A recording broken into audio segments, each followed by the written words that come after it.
Claim from Bhavya Bharat.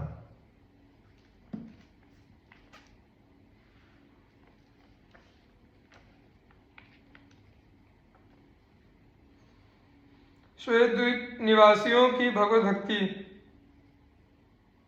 श्वेत द्वीप भगवान नारायण का अनिर्वचनीय धाम है जो क्षीर सागर के उत्तर भाग में विशाल द्वीप के रूप में स्थित है। इसकी ऊंचाई मेरु पर्वत से 32,000 योजन है। वहाँ के निवासी इंद्रियों से रहित निराहार तथा ज्ञान संपन्न होते हैं। उनके अंगों से उत्तम सुगंध निकलती रहती है। उस द्वीप में सब प्रकार के पापों से रहित श्वेत वर्ण वाले पुरुष निवास करते हैं। उनकी ओर देखने से पापी मनुष्यों की आंखें चौंधिया जाती हैं। उनके शरीर तथा हड्डियां वज्र के समान सुदृढ़ होती हैं। वे मान अपमान को समान समझते हैं। उनके अंग दिव्य होते हैं। वे शुभ योग के प्रभाव से उत्पन्न बल से संपन्न होते हैं। उनके मस्तक का आकार छत्र के समान और स्वर मेघों की घटा के गर्जन के समान गंभीर होता है। उनके बराबर बराबर 4 भुजाएं होती हैं। उनके पैर सैकड़ों कमल सदृश रेखाओं से सुशोभित होते हैं। उनके मुंह में 8 सफेद दांत और 8 दाढ़ें होती हैं। वे सूर्य के समान कांतिमान तथा संपूर्ण विश्व को अपने मुख में रखने वाले महाकाल को भी अपनी जीवाओं से चाट लेते हैं। जिनसे संपूर्ण विश्व उत्पन्न हुआ है, सारे लोग प्रकट हुए हैं। वेद धर्म शांत स्वभाव वाले मुनि तथा संपूर्ण देवता जिनकी सृष्टि है, उन अनंत शक्ति संपन्न परमेश्वर को श्वेत द्वीप के निवासी भक्ति भाव से अपने हृदय में धारण करते हैं।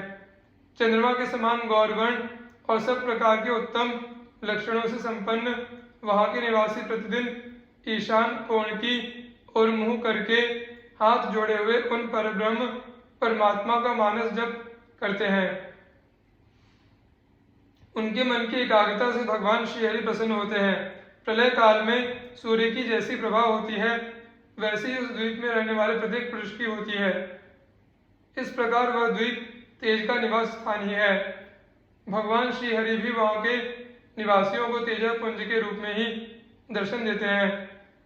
उस समय उनकी प्रभा हजारों सूर्य के समान होती है।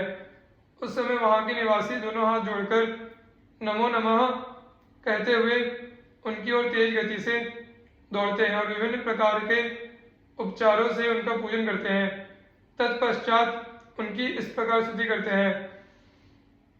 जितम ते पुंडरीकाक्ष नमस्ते विश्व भावन नमस्तेस्तु ऋषिकेश महापुरुष पूर्वज।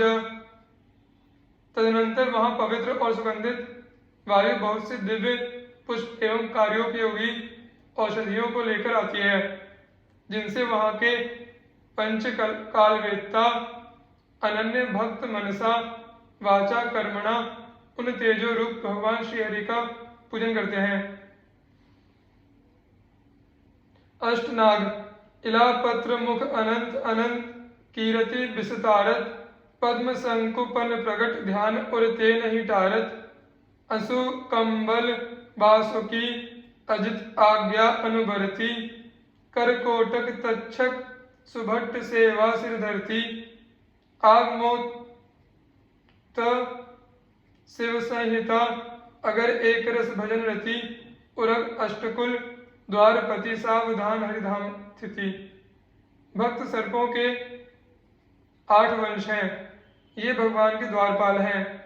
प्रभु की सेवा में सदा सावधान रहते हैं। भगवान के धाम में इनकी स्थिति है। इलापत्र जी और अनंत मुख वाले शेष जी अनंत भगवान की कीर्ति का विस्तार करते रहते हैं। पद्म और शंकु इनका प्रण प्रसिद्ध है। ये हृदय से भगवान के रूप का ध्यान कभी नहीं टालते हैं। अंशु कंबल और वासुकी ये भगवान के आज्ञाकारी हैं। करकोटक और तक्षक ये बड़े वीर हैं। सेवा रूपी भूमि को सदा अपने सिर पर धारण करते हैं। शिव संहिता नामक आगम में इनका वर्णन है। श्री अग्रदास जी का कथन है कि इन भक्त सर्पों की भजन में सदा एक रस प्रीति रहती है। यहाँ अष्टनाग कुल के नागों की भक्ति संक्षेप में दी जा रही है। पुराणों में नागों के 8 कुल प्रसिद्ध हैं। ये हैं अनंत, वासुकी, तक्षक, करकोटक, पद्म, महापद्म, शंखपाल और कुलिक। ये प्रजापति कश्यप और नाग माता कद्रु की संतान हैं। ये 8 नाग क्रमशः पूर्वादि 8 दिशाओं के स्वामी हैं। पद्म, उत्पल, स्वस्तिक, त्रिशूल, महापद्म, शूल, छत्र और अर्धचंद्र, ये क्रमशः इन 8 नागों के आयुध हैं। अनंत और कुलिक ये दोनों ब्राह्मण नाग जातियां हैं। शंखपाल और वासुकी क्षत्रिय, महापद्म और तक्षक वैश्य तथा पद्म और करकोटक शूद्र नाग हैं। अनंत और कुलिक नाग शुक्ल वर्ण तथा ब्रह्मा जी से उत्पन्न हैं।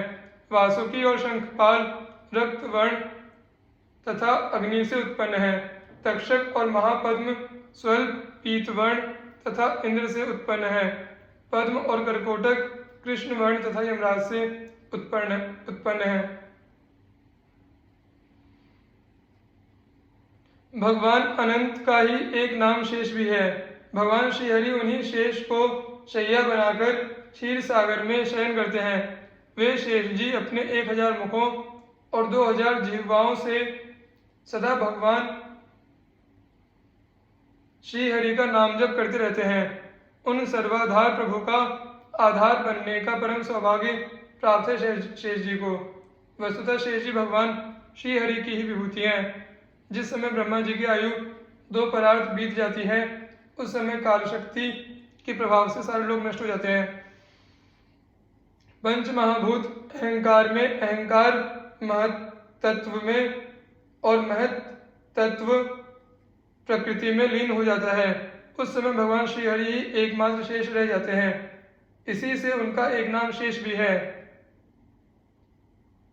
नष्टे लोके द्विपरार्धा वसाने महाभूतेष्वादिभूतं गतेषु व्यक्ते व्यक्तं काल वेगेन याते भवानेकः शिष्यते शेष संज्ञा। भगवान शेष सेवा भक्ति के आदर्श उदाहरण हैं। उन्होंने स्वयं को अपने प्रभु का सेवोपकरण बना दिया है।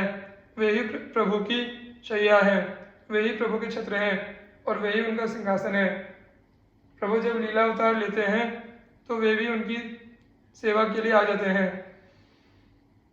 श्री रामावतार में उन्होंने अनुज लक्ष्मण बनकर सेवा का आदर्श दिखाया, तो श्री कृष्णावतार में अग्रज संकर्षण बलराम के रूप में उनके संरक्षण का भार वहन करने की लीला की।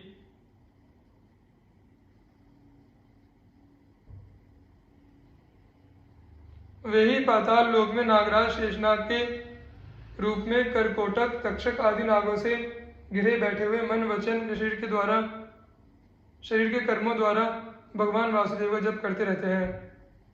वृतम करकोटकाद्यस्तः शेषम तक्षक पन्नगैः जपंतम वासुदेवेति वाङ्मनः कायकर्मभिः।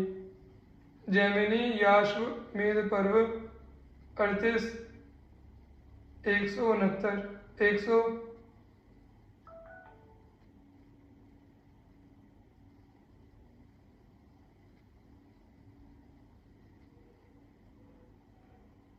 199। चतुसंप्रदायाचार्य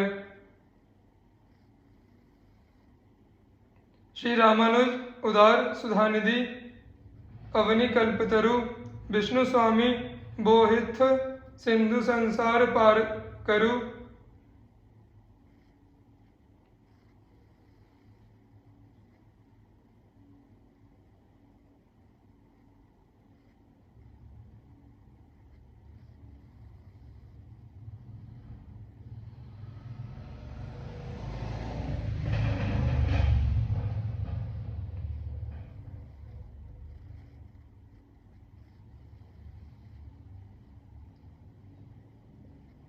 मध्वाचार्य मेघ भक्ति सर ऊसर भरिया निम्बादित्य आदित्य कुंवर अज्ञान जो हरिया जन्म करम भागवत धर्म संप्रदाय थापी अघट 24 प्रथम हरिबपु धरे त्यों चतुर्व्यूह कलिजुग प्रगट।